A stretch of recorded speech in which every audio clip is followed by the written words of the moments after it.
Ποτέ δεν αποτυχαίνουν αυτοί που πεθαίνουν για ένα μεγάλο σκοπό. Λόρδος Βίρον, Άγγλος συγγραφέας και πολιτικός.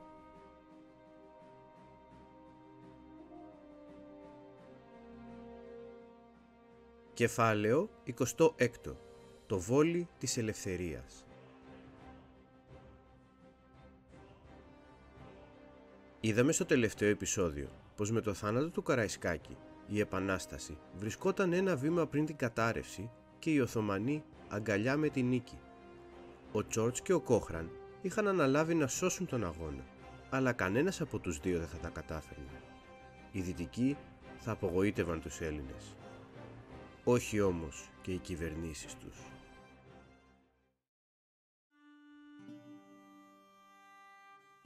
Όσο εξελισσόταν η Επανάσταση, εκατοντάδες άνθρωποι, κυρίως από την Ευρώπη, είχαν φτάσει στην Ελλάδα, θέλοντας να ενισχύσουν τον αγώνα των Ελλήνων.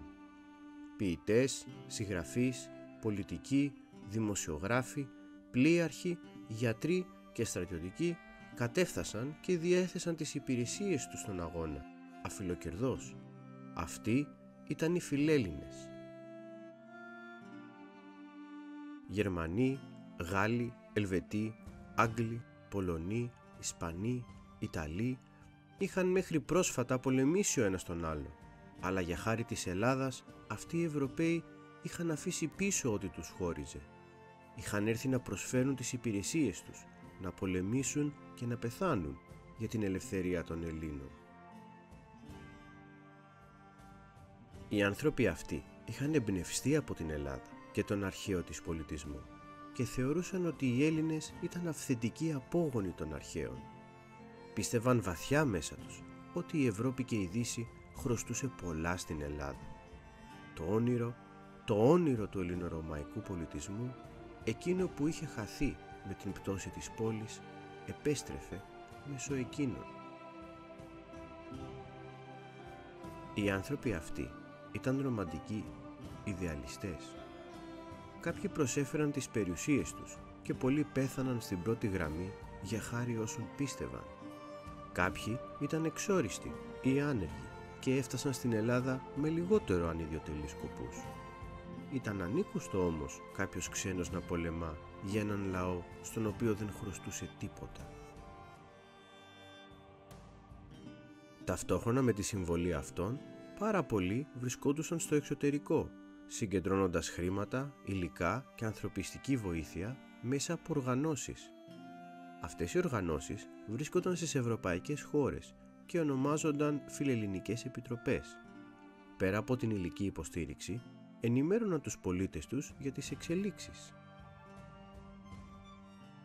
Μέχρι το 1823 υπήρχαν φιλελληνικές επιτροπές σε όλες τις μεγάλες ευρωπαϊκές χώρες, ακόμα και στην άλλη άκρη του Ατλαντικού, στις Ηνωμένες Πολιτείες της Αμερικής. Μεγάλες προσωπικότητες όπως ο Βίκτορ Ουγκό, ο Κάρολος Φαβιέρος, ο Ιωάννης Εϊνάρδος, ο Πέρσι Σέλεϊ, ο Σάμιουελ Χάου, ο Σάντα Ρόζα, ο Αλεξάνδρ Πούσκιν, ο Ιωάννης Μάγερ ήταν παθιασμένοι φιλέλληνες. Ακόμα και υπουργοί και βουλευτές όπως ο Τζόρτζ Κάνινγκ ή βασιλιάδες και πρίγκιπες όπως ο Λουδοβίκος ο πρώτος της Βαβαρίας ήταν φιλέλληνες. Η αγάπη για τον ελληνικό πολιτισμό που είχε δημιουργηθεί στην Ευρώπη με την αναγέννηση και τον διαφωτισμό ήταν συγκλονιστική. Ο γνωστότερος όμως φιλέλληνας ήταν ο Λόρδος Βίρον, διάσημος Βρετανός ποιητής και συγγραφέας, ο οποίος έφτασε στο Μεσολόγγι αφού προηγουμένως είχε εξασφαλίσει ένα μεγάλο δάνειο από την Αγγλία. Ο θάνατός του το 1823 προκάλεσε θύελλα συγκίνησης σε όλη την Ευρώπη.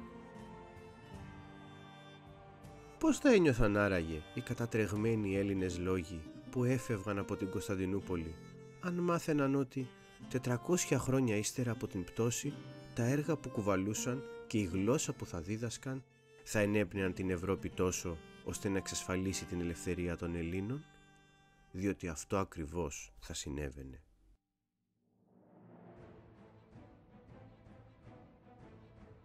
Οι κυβερνήσεις της Ευρώπης ήταν αρχικά εχθρικά διακείμενες στην Επανάσταση.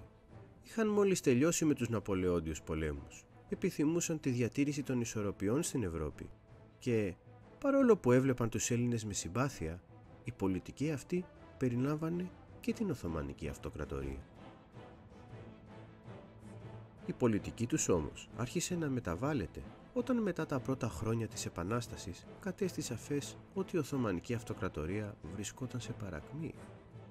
Η ίδια η πολιτική τους, η διατήρηση των ισορροπιών στην Ευρώπη, τώρα επέβαλε να παρέμβουν, διότι πλέον φοβούνταν την πτώση των Οθωμανών. Παρόλο που οι Ευρωπαίοι στήριζαν με θέρμη και πάθος τον αγώνα, οι κυβερνήσεις τους δεν άλλαξαν πολιτική από την καλή τους την καρδιά, ούτε μόνο εξαιτίας της εξωφρενικής πίεσης των ψηφοφόρων τους. Οι Άγγλοι συνειδητοποίησαν ότι τυχόν κατάρρευση των Οθωμανών θα ισχυροποιούσε τους Ρώσους, κάτι το οποίο δεν μπορούσαν να επιτρέψουν. Οι Ρώσοι είχαν ήδη συγκεντρώσει στρατό στα σύνορα με τους Οθωμανούς και γι' αυτό οι Έλληνες αντιμετώπιζαν μικρότερες δυνάμεις. Ήταν ζήτημα χρόνου να τους δοθεί η αφορμή να εισβάλλουν και οι Οθωμανοί έκαναν ό,τι μπορούσαν για αυτό. Εκτέλεσαν τον Πατριάρχη και έσφαξαν χιλιάδες χριστιανούς, ενώ οι συνθήκες είχαν ορίσει τους Ρώσους ως προστάτες τους. Οι Γάλλοι, από την άλλη, καιρό σύμμαχοι των Οθωμανών, έβλεπαν ότι η Αγγλία και η Ρωσία είχαν αλλάξει πολιτική και ακολούθησαν μη θέλοντας να δουν τη Ρωσία να κατακτά την Οθωμανική Αυτοκρατορία. Ειδικά όταν ο νέος Τσάρος, Νικόλαος, ανέβηκε στην εξουσία το 1825, ένας νέος ρωσοτουρκικός πόλεμος ήταν σχεδόν σίγουρος.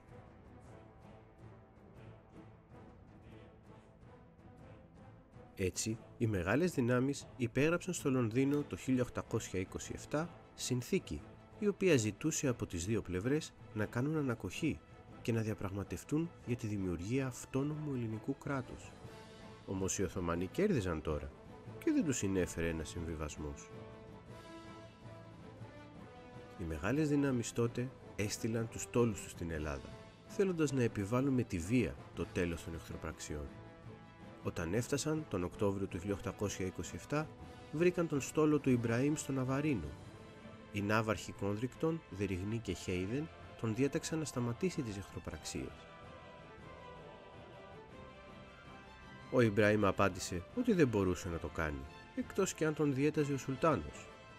Ταυτόχρονα συνέχισε να πολεμά και να καταστρέφει την Πελοπόννησο. Σύντομα, οι ναύαρχοι κατάλαβαν το σχέδιό του και απέκλεισαν τον Ναβαρίνο.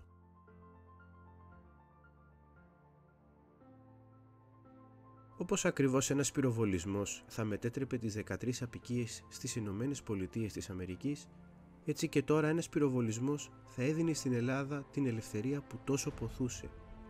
Ένας Τούρκος ναύτης πυροβόλησε μια Βρετανική βάρκα και σύντομα η συμπλοκή μετατράπηκε σε ναυμαχία, στη ναυμαχία του Ναβαρίνου.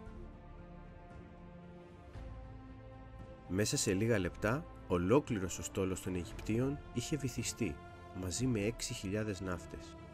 Οι μεγάλες δυνάμεις δεν είχαν χάσει ούτε ένα πλοίο. Οι Έλληνες τα είχαν καταφέρει, είχαν εμπλέξει την Ευρώπη προς όφελός τους. Η ελευθερία ήταν πλέον θέμα χρόνου.